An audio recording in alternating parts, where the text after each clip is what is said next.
Let's start the chapter 1 of real estate. Question number 1. When commencing a lawsuit in small claim courts, the plaintiff may originate the actions in jurisdiction where. So basically mean if somebody sue you, for example, you have a car accident and somebody rear-end you and you want to sue that person. So where the defendant should start his case. Defendant should start, for example, you have an accident in Surrey on Scott Road and you are driving and somebody who rear-end you, he lives in Richmond.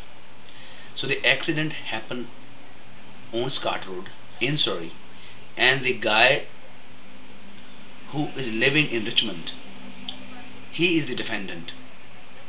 So basically the case can start either where the accident happened or where the defendant lives.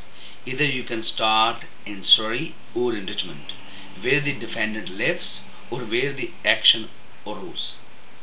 So that was question number 1. And then number 2, which of the following is not a possible meaning of the term common law? So there are 3 laws.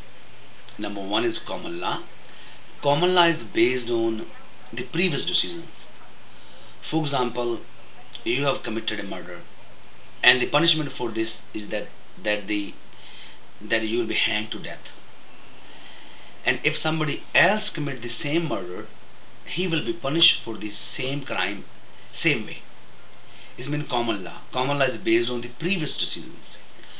And then number 2 is equitable law. And the equitable law is based on fairness. So fairness means, for example, the cats came into your home and they tried to kill your family. Now in self-defense you kill them. So basically if the judge hang you now, it's not fair because you did it in self-defense. But based on common law, you will be hanged to death. So that's why the court made a decision. So in this case, so the judge should use discretion. So judge should make a decision based on the fairness. And the third one is the so number 1 is the common law, number 2 is equitable law, and number 3 is statutory law. And statutory laws are made in the parliament by the federal government or also made in the legislature by the provincial government.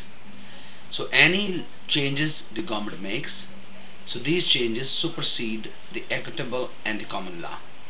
So basically if we compare these 3 of them, so the number 1 is statutory, number 2 is equitable, and number 3 is the common law.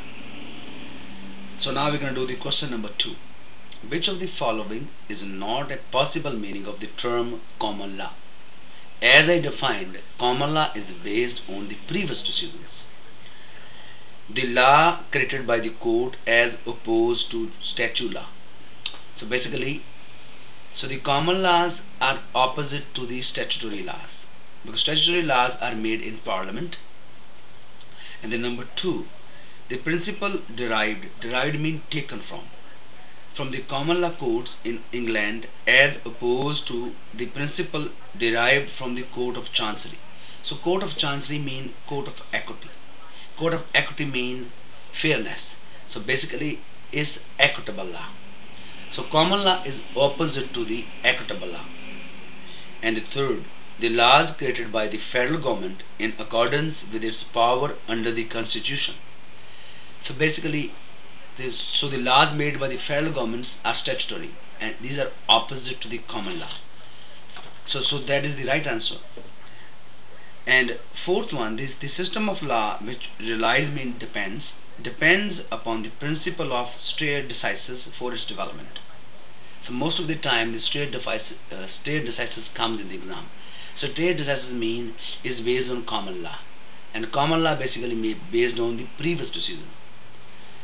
So the answer is number 3 because it is opposite to the common law, and common law is based on the previous laws. And from there we go to number 14.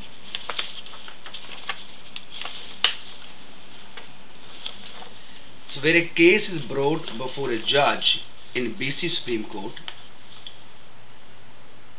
The judge may exercise both equitable and common law in deciding the matter.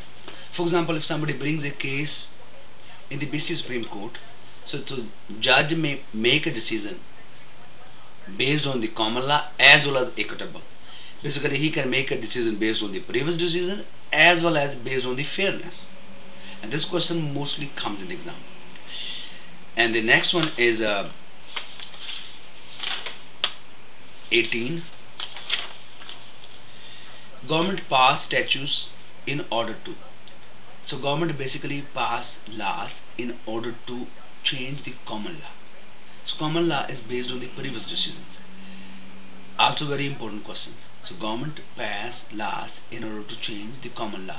This common law sometime based on the common law you may be hanged to death. And then we go to number 7. Which one of the following is false? The doctrine of precedent provides uniformity to the common law system.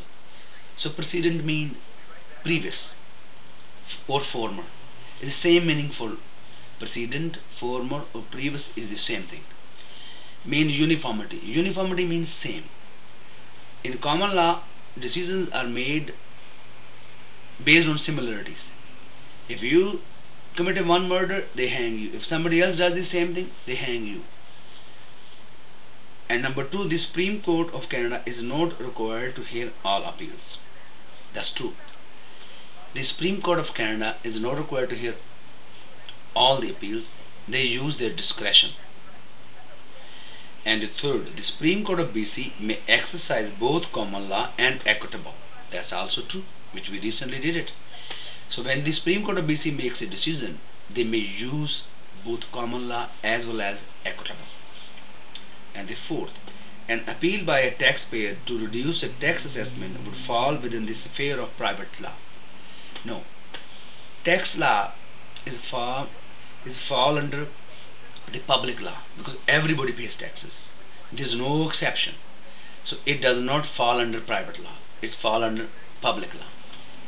And that's the answer, and that's the false. And next one we're going to do is number 8. When a judge distinguishes a case on its facts, this means distinguishes means different from others. When the judge, this question I call it as a Bill Clinton's question. When Bill Clinton and Monica Lewinsky affair happened, there was no other president who did that before. So it was very difficult for the judge to make a decision. That's why it took so long. So it basically means the judge decides that facts crucial to a former decisions are not present in the case at hand and does not follow the former decision. So basically mean judge doesn't have any previous decision on which he can make a decision. So when the Bill Clinton did that Monica Lewinsky affair, that time judge didn't have the facts by any other president who had done that. So that's why he couldn't make the decision. So just keep that case separate. It means distinguish means keep it separate. And rest in the next.